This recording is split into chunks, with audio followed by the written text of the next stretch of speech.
আসসালামু আলাইকুম, আমি MD.Talha Bin Kobir। আজকে তোমাদের আলোচনা করব হচ্ছে ত্রিমাত্রিক ক্ষেত্রে অবস্থান ভেক্টর। তাহলে আমরা টপিকের নামটা লিখে নিই। আমরা আসলে চিন্তা করি কিন্তু দুইটা ক্ষেত্র, এক্স অক্ষ আর ওয়াই অক্ষ, কিন্তু আমাদের তিনটা অক্ষ যখন চলে আসবে তখন কিন্তু আমার ত্রিমাত্রিক ক্ষেত্র তৈরি হয়ে যাবে। তাহলে আমাদের আলাদাভাবে কি আসছে, জেড অক্ষ আসছে। যদি আমরা তিনটা মার্কার দিয়ে চিন্তা করি, এই হচ্ছে এক্স অক্ষ, এই হচ্ছে ওয়াই অক্ষ, আর এই যে এই আরেকটা অক্ষ আছে, এইটা কিন্তু জেড অক্ষ। এরা দেখো কিভাবে আছে, জেড অক্ষ এক্স অক্ষের সাথে লম্ব বরাবর আছে, জেড অক্ষ ওয়াই অক্ষের সাথে লম্ব বরাবর আছে, আবার এক্স অক্ষ ওয়াই অক্ষের সাথে লম্ব বরাবর আছে। এটাই কিন্তু একটা ত্রিমাত্রিক ক্ষেত্র, যদি আমি এই মার্কারটা ধরে বোঝাই। তাহলে আমরা যদি একটা ত্রিমাত্রিক ক্ষেত্রের জন্য একটা ভেক্টর নিই, আর vector equal to x i hat plus y z hat plus z k hat, তাহলে আমরা যদি এই ভেক্টরটা নিই, এই ভেক্টরের মান কি হবে তোমাদের আগের ক্লাসে আমি পড়িয়েছি। তাহলে এই ভেক্টরের মান হচ্ছে প্রত্যেকটা সহগের স্কোয়ারের যোগফলের রুট ওভার। তাহলে এর যদি আমরা মান বের করলাম, আমরা জানি কি একটা ভেক্টরের কি মানও আছে, দিকও আছে। তাহলে আমরা একটু দিক বের করি। দিক সমান সমান আর ভেক্টর ভাগ আর ভেক্টরের মান। তাহলে এইটা কিভাবে আসলো, তোমরা আসলে আমার জানা মতে একক ভেক্টর পড়েছো। একক ভেক্টরের মান কত, 1। সেই একক ভেক্টর থেকে কিন্তু আমরা এই ফর্মুলা বের করতে পারি। এটা ইকুয়াল টু লিখতে পারি আর হ্যাট। তাহলে আমরা যদি একটু চিত্র আঁকাই সুন্দরভাবে, তাহলে আশা করি আর একটু ক্লিয়ার হবা। তাহলে এটা একটা চিত্র, এক্স অক্ষ ওয়াই অক্ষ, এটা করলাম জেড অক্ষ। তাহলে একটু নাম দিই, এটা এক্স অক্ষ ওয়াই অক্ষ জেড অক্ষ। এখন আমরা এই ভেক্টরটা এই অবস্থানে বসাবো, এই ক্ষেত্রে বসাবো। তাহলে এই ক্ষেত্রে যদি বসাই, আমাদের আর ভেক্টরটা লাইক এরকম হবে। এটা হচ্ছে আমাদের আর ভেক্টর। তাহলে এই পর্যন্ত আমার কি, অবশ্যই আই হ্যাট পরিমাণ গেছে, এই পরিমাণ কি আমার জেড হ্যাট পরিমাণ গেছে, জে হ্যাট পরিমাণ, আর এই পরিমাণ গেছে কি কে হ্যাট। ওকে, তাহলে আমরা কিন্তু একটা ত্রিমাত্রিক ক্ষেত্রে আমরা কিন্তু এই ভেক্টরটা অবস্থান করে ফেললাম। ওকে, তাহলে এইখানে কিন্তু এক্স অক্ষের সাথে আর ভেক্টর কিন্তু একটা কোণে আছে। এটা যদি আমরা একটু কোণ দেখাই, একটা কোণে আছে। আবার কি ওয়াই অক্ষের সাথে আর ভেক্টরটা একটা কোণে আছে, এটা ধরলাম কি, এটা ধরলাম হচ্ছে আলফা। আবার কি জেড অক্ষের সাথে কিন্তু এই আর ভেক্টর আরেকটা কোণ আছে, যদি আমি ধরি এইটা, এটা ধরলাম বিটা। তাহলে কিন্তু আমরা প্রত্যেকটা অক্ষের সাপেক্ষে এই আর ভেক্টরের কিন্তু কোণ পাচ্ছি। এই কোণের আমরা যদি কস নির্ণয় করি, তাহলে একটু দেখো, যদি আমরা এখানে কস থিটা নির্ণয় করি, কস থিটা, কস থিটা মানে কি, যে এক্স অক্ষের সাথে আর ভেক্টরটা যে কোণে আছে তার কস। তাহলে এই কসের ফর্মুলা কি হবে, এই কস থিটা সমান সমান কিন্তু আমরা লিখতে পারবো এই যে আই হ্যাট, এই যে এক্স অক্ষের সাথে, এক্স অক্ষের সাথে কিন্তু থিটা কোণ। তাহলে এই এক্স সহগটা আমরা উপরে বসিয়ে দিতে পারি এক্স, আর আমরা নিচে বসাতে পারি কি এই যে আর ভেক্টরের মানটা। তাহলে আর ভেক্টর, তাহলে এটা লিখতে পারি এক্স ভাগ root over x square plus y square plus z square. আমরা সেম টু সেম ভাবে কিন্তু লিখতে পারি এই আলফার ক্ষেত্রে।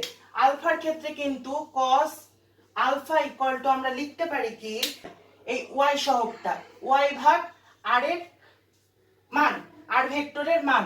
তাহলে এটা ইকুয়াল টু লিখতে পারি ওয়াই ভাগ root over x square plus y square plus z square. অনুরূপ ভাবে আমরা cos বিটা ইকুয়াল টু লিখতে পারি কি, cos বিটা ইকুয়াল টু লিখতে পারি প্লাস জেড স্কোয়ার। তাহলে আমরা কিন্তু এই তিনটা ফর্মুলা আমরা জেনে গেলাম। আমরা এটার সম্বলিত একটা ম্যাথে চলে যাই, চলো।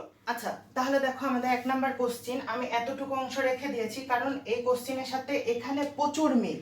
আচ্ছা, একটা এমসিকিউ, একটি ভেক্টরের আর ভেক্টর, এই যে আর ভেক্টর, এই ভেক্টরের দিক cosine cos alpha cos alpha cos beta cos theta হলে cos square alpha cos square beta cos square theta এদের সমষ্টি ইকুয়াল টু কত? তাহলে একটু লক্ষ্য করে দেখো, এসবকে যদি আমি স্কয়ার করে দিই তাহলে কিন্তু আমাদের ম্যাথ হয়ে গেছে। তাহলে আমরা যদি এটার স্কয়ার করে দিই তাহলে cos square theta plus cos square alpha plus cos square beta equal to কি হবে? এটার উপর যদি স্কয়ার করা হয়, এই যে এই পুরাটার উপর স্কয়ার, তাহলে আমি একটু দেখাই। পুরাটার উপর স্কয়ার করলে কি এর উপর স্কয়ার, এর উপর স্কয়ার, এর উপর স্কয়ার হয়ে যাবে অবশ্যই। তাহলে এর উপর স্কয়ার স্কয়ার, তাহলে এর উপর স্কয়ার হলে কি হবে? এই যে রুট আর স্কয়ার তাহলে ভ্যানিশ। তাহলে কি নিচে কিন্তু থাকছে কি x square plus y square plus z square. Same ভাবে কিন্তু এটার উপর স্কয়ার, এটার উপর স্কয়ার, স্কয়ার স্কয়ার, এটার উপর স্কয়ার, এভাবে কিন্তু আমাদের স্কয়ার হয়ে গেল, স্কয়ার ফাংশন আমরা পেয়ে গেলাম। তাহলে কি হলো এবার দেখো, এসব যদি এক একটা করে বসিয়ে দিই এখন, তাহলে x square plus x square plus y square plus z square plus z square. এবার দেখো সুন্দরভাবে এটা যদি লসাগু করো, আবার উপরে কিন্তু তাহলে কি আসবে x square plus y square plus z square, আর নিচেও কি আসবে x square plus y square plus z square. এটা ইকুয়াল টু কত? 0 নাকি 1? আশা করি এটা ইকুয়াল টু অবশ্যই 1। তাহলে আমাদের অ্যানসার কি হবে? 1। এই ধরনের কিন্তু এমসিকিউ অ্যাডমিশন ভর্তি পরীক্ষায় আসতে পারে। তাহলে দেখো আমাদের হচ্ছে সেকেন্ড কোশ্চেন দিয়েছে কি 3i hat minus 4j hat ভেক্টরটির সাথে y অক্ষের আনতি কোণ কত? y অক্ষের আনতি কোণ, এর আগে যে টপিকটা পড়ালাম না, আনতি কোণ মানে হচ্ছে কোণের মান, মানে y অক্ষের সাথে এই ভেক্টরটা কত কোণে অবস্থান করছে এটাই কিন্তু বোঝাচ্ছে। তাহলে আমরা থেমে না থেকে আমরা করে ফেলি। তাহলে এখানে কি আমার y অক্ষের আনতি কোণ বলেছে, তাহলে y অক্ষ কি? তাহলে যে হ্যাট তাহলে কি y অক্ষের সাথে কত কোণ সৃষ্টি করছে আমরা যদি দেখি, আমরা ধরে নিলাম থিটা কোণ সৃষ্টি করছে। তাহলে cos theta equal to y অক্ষ যেহেতু, তাহলে যে হ্যাটের হচ্ছে সহগ কত? -4, আর এই পুরা ভেক্টরের মান কত? √3 স্কয়ার প্লাস 4 স্কয়ার। এখান থেকে আমরা থিটার ভ্যালু কত পাবো? cos inverse plus 4 square. তাহলে আমাদের অ্যানসার আসছে কত? 143.13 ডিগ্রি। এসব কিন্তু এমসিকিউ কোশ্চেনে আসতে পারে। তাহলে যদি আমার এই জায়গাতে x অক্ষ বলতো, x অক্ষের আনতি কোণ, তাহলে কত হতো? তাহলে কিন্তু আমাদের হয়ে যেত এমন, আমাদের যেহেতু x অক্ষ বলেছে তাহলে আমরা ধরে নিলাম x অক্ষের সাথে আলফা কোণ সৃষ্টি করছে, তাহলে cos আলফা ইকুয়াল টু, তাহলে x অক্ষ, তাহলে i হ্যাটের সহগ কত?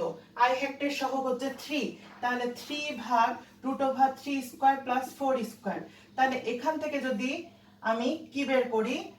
আলফা বের করি, তাহলে আমার আসছে 52.13 ডিগ্রি। তাহলে আমি কি x অক্ষের সাথে আনতি কোণ পেলাম এই ভেক্টরের, আবার y অক্ষের সাথে আনতি কোণ পেলাম। সেম ভাবে কিন্তু একটা ত্রিমাত্রিক ক্ষেত্রেও আমরা আনতি কোণ নির্ণয় করতে পারবো।